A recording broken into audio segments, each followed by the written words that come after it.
All right, going to be bringing you some news updates today in regards to season two. They actually just had their 4-year anniversary. Congratulations to them. It's really amazing. These guys deserve it. All the success. I'm really excited for them. So, anyways, they did a little live stream, and I shouldn't even say little. It's like 6.5 hours worth of streaming to celebrate their 4-year anniversary, and they gave us some updates as to what's coming in season two. I had done a video previously talking a little bit about it, and they gave us a little bit more to, uh, to sink our teeth into. So I've written some notes here. I got a couple pages. I'm going to try to give it to you as quickly as possible because, why would you listen to me when you can just watch 6 hours worth of stuff? So I'm going to try to do it quick. Whew! Alright, so probably the biggest thing, and you can see it here, they've revealed what the Season 2 theme is going to be, and it's Rival Escalation. Yeah, that's pretty neat. Um, in the stream, they basically said that the new enemies are going to perhaps reveal themselves. So that's going to be really cool. Personally, I think it might be elves. They didn't say that, but I think given some of the hints that they've kind of given us, we might actually see, yeah, we might see those leaf lovers. So that's pretty cool. They also revealed the new wave cooker. This is the second. It's a secondary for the driller. It's a third secondary. So I'm just going to play that real quick for you guys. I'll have this link in the description. I kind of want them to get the views, but at the same time, I kind of want to show it off.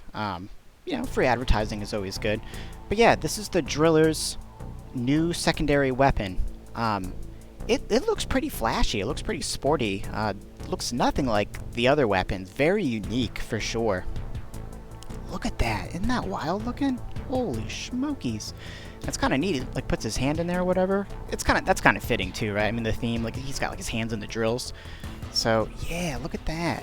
Pretty neat. So I'll stop it right there, so you can watch the last 8 seconds on your own. So I'll have that in the description. But what were they saying about this though? Let me turn the page here.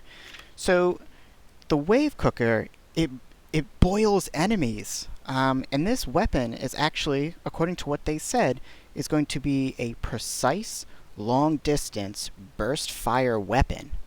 Wow. Precise long-distance burst fire weapon. That's really interesting. Yeah, so this right here, that's what... I mean, this kind of looks more, close to mid-range in this, this little picture here. But yeah, that's what they said. Precise long-range... Yeah, long-distance burst fire. Yeah, I just blew me away. I couldn't believe it. So that's really neat. They talked a little bit about the gunner's new secondary. This is their words. Most powerful handgun. So that's pretty neat. That maybe it'll rival his revolver. But all right, so there was like a series of questions that they asked in the live stream, and I thought this was probably the well, all of it was really cool, but I thought this was particularly valuable to hear. They just confirmed that the Season 1 cosmetics, that you still will be able to get them. I think I covered that in the last one, and they've said it before too, but if you missed out on any of those, you can still get them through cargo crates, lost packs, matrix cores, and the shop. So, yeah, so that's cool. Someone had asked a question about whether or not if you could switch between the battle passes, and the answer is going to be no. Once it's Season 2, it's officially Season 2, but that's fine. I mean, I think that's still really, that's great. That's fine, because if you can still earn the loot from the previous season, then yeah, Season 2. The biggest question, or at least I think it's the biggest question, someone asked about, what's going on with cross-platform. This is something that I've talked about with you guys in the comment section. This is stuff I've talked about a lot over Discord. I really wish this would become a thing. But, unfortunately, they said at this time there are no concrete plans. There are technical challenges, they said, to making this possible. They are not against it, though. They want it to happen. It's just that they are a small team, and they are searching for a technical solution that would help them do this. But they did shed some honesty on this subject, though, and I always appreciate honesty. They're a small studio, and their development process at the moment just would not fit like a cross-platform kind of situation. Um, yeah, they kind of like the speed at which they can do updates through Steam. The live testing allows them to do hot fixes quicker and better. Um, so they more or less said that for the time being, with their current setup that they like, that there won't be any crossplay. So that's a little unfortunate. So we definitely will not see crossplay in Season 2. Um, they didn't hint or anything like this that it would become available in Season 3. They didn't give any kind of dates or anything like that when we would see crossplay. They just said that they're not against it, that they hear what folks are saying, and that they do want it. So I'm confident that it's in the works. So yeah, that's the update on cross-platform. I know, not the best, but they didn't rule it out, so which is good, and I think they were very honest about it. And you can absolutely watch this. Like I think this is a good starting point if you want to start getting some information right at the 54-minute mark here. Okay, so next, industrial sabotage. Okay, so in the last video, I actually questioned, is this still going to be a thing? And I don't really think they answered the question. Guy on left, I think he's the CEO, and I think this is the game director here. I hope I'm not mixing that up. He basically said it's still going to be in the game, right? And I feel like the other guy was kind of like, well, we're trying to figure out how we're going to get that to interact with Season 2. So I get a feeling that it still will be available, but maybe in a limited capacity. We'll see. That's my words, not theirs. They really didn't commit to whether or not it's going to be available in the game. I think a commenter had said that in another stream that they said that it would be. So we'll still have to see what's going on with that. That's kind of a question mark. Maybe I misheard, but I watched at least twice, so I feel like I'm reasonably confused as to whether or not industrial sabotage is going to stay. Okay, another question that someone asked. Higher difficulties. Will there be higher difficulties? So something beyond Hazard 5. Well, this is what they've said. It said it's been on their internal agenda for a while. However, because of modding, they kind of went away from it. So it seems like they like what the modding community has done with higher difficulty. I think they're pleased with Hazard 6, and they didn't specifically say Hazard 6 times 2, but they more or less said, they're not working on Hazard 6 right now because there's something in the modding community that's already available. I don't think that they're not ever going to do it, but I think at the moment it's definitely not. It's not in their range of view at the moment. They talked a little bit about how they originally didn't have Hazard 5, that they had Hazard 4, and that when they went to go make Hazard 5, they basically increased projectile speed and movement of the enemies. And they were also saying that when creating like higher difficulties like a Hazard 6, that adding more enemies is quote weird because of AoE damage. They're also apprehensive about increasing health on enemies because it changes the way that the guns work. Like and I thought this was great. I actually really liked that this is what they were saying. Like right now, certain ways that you build your guns, you might be able to one-shot a grunt, right, to the face with a particular weapon. Well, like one thing I can think of is like a focus shot with the M1K. But there's other guns that just meet the breakpoint, right, to do that, and increasing the difficulty would change all that.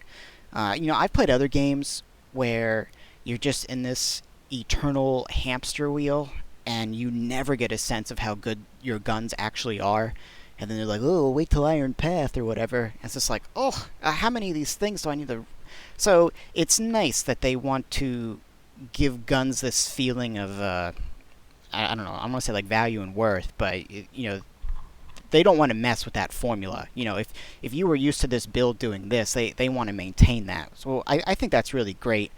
So what they did say was that maybe in the future what they would do is kind of enable or give you the ability to handicap yourself or limit yourself on things such as like half ammo or maybe like 10% decreased movement speed, things like this.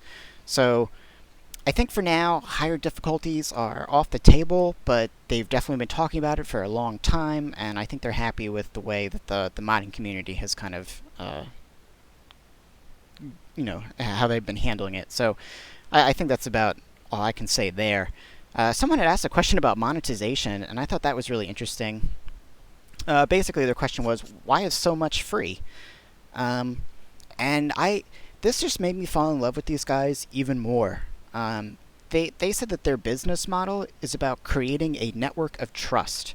Um, that's really cool. They're relying on us to spread the word.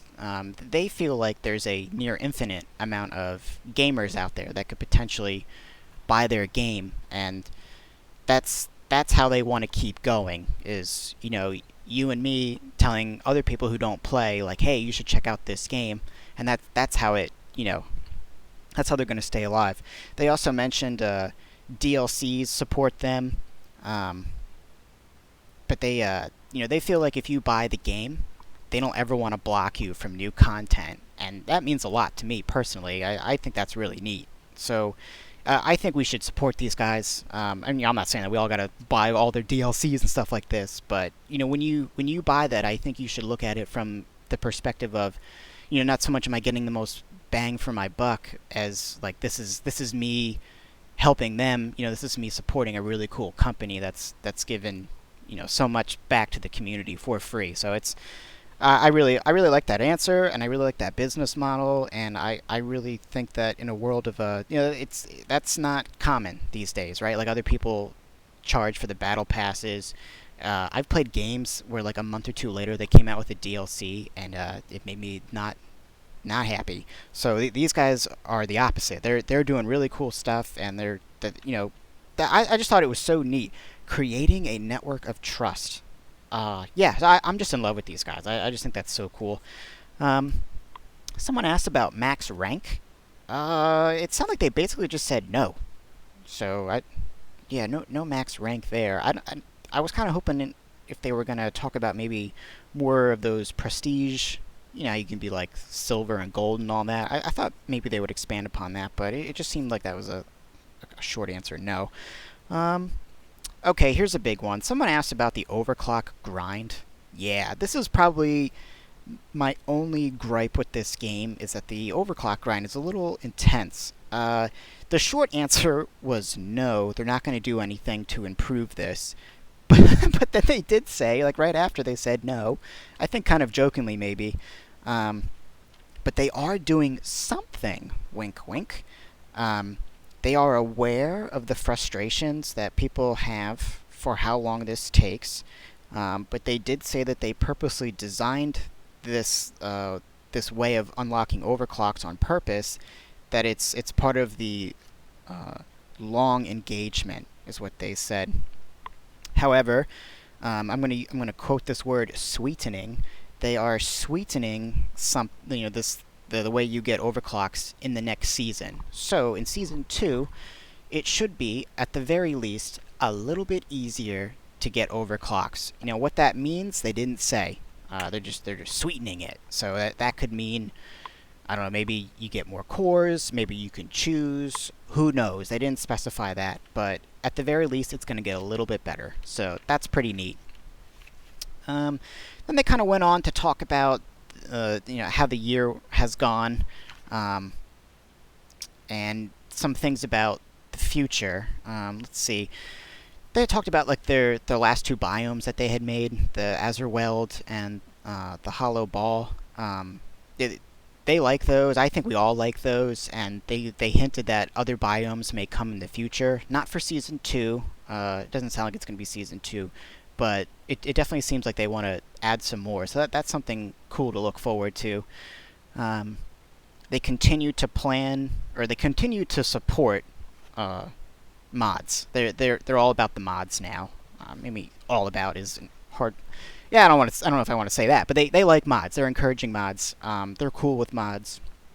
I think it was like update 34 that like kind of more quote officially became a thing. Um, and they are influenced by the mods as well. I thought that was really neat of them to say and point out. They gave an example of a mod that they liked that they then incorporated into the game. The example was the drillers, when you're drilling, like the angle degree. Yeah, that was a mod that somebody else created, and they brought it into the core game. So that's really cool. I'm really excited about that personally. I think mods keep games alive. I mean, you look at Skyrim, right? I mean, that game stayed afloat or stayed popular for so long. I think in part mainly due to the modding community. They're really good over there. So I'm hoping some of that kind of love and commitment continues to grow in the Deep Rock Galactic community. And yeah, how cool is that? You could literally make a mod that inspires them to make it part of the core game. So very cool there. They talked about how Season 1 broke a lot of records in terms of like players returning to the game. That's really cool. They kind of created like this, they said they have the bare minimum requirements, or like they created like this template or framework for seasons now, and they're very happy with that. So if you liked Season 1, you are going to get the same or more in Season 2. And speaking of the same or more, they still have not committed to a release date. They definitely said April. But they did say a bigger cosmetic tree, that they would be revealing those cosmetics in the coming weeks. That in 2 weeks will be the last reveal. Okay. Yeah, this is a note I wrote. And then there will be some other things following that. So yeah, I think that just about covers it. I know I was kind of a ramble. I'm all over the place. So just some key things. Rival Escalation. That is the new theme. Rival Escalation. The Driller's third secondary, the Wave Cooker, has come out, and that is a precise long-distance burst-fire weapon. Confirmed that all the Season 1 cosmetics you can get through cargo crates, lost packs, matrix cores in the shop. No crossplay, unfortunately. The Industrial Sabotage mission is still a little bit of a question mark. It sounds like they want to keep it, but maybe in a limited capacity. There won't be any higher difficulties. We like the way that they're monetizing stuff. That seems like the ranks are going to be the same. The Overclock grind, at the very least, is going to get just slightly better, a little sweeter, as they put it. And then I guess this is outside of Season 2, but we may see some new biomes to come, some more involvement with mods and or incorporating them into the game. One last thing, they did talk about the board game a little bit. They feel that it is unique and fun. Of course they do, right? I mean, it's their board game. I have to agree, though. Like, I've read the manual. I've talked about it with some folks who are, like, really into board games. They said that they 100% stand behind the board game. But just based on what I've seen, I think it looks very good. So, yeah. What else can I say? So, looks like, they've told us that in the coming weeks there's going to be more news. So I'm going to try to be diligent and do my best to keep bringing you these types of updates. And please stay tuned, because I'm coming out with tier lists and gun builds, and I'm doing deep dives with people who comment in the comment section. If you want to be featured in one of my little small potatoes videos, please let me know. We can film something, and that would be really cool. I've played with a lot of you so far, and I've been having a ton of fun. I mean, this is probably the most fun I've had in a long time. This is really cool. So yeah, thank you so much for watching, and please stay tuned for more.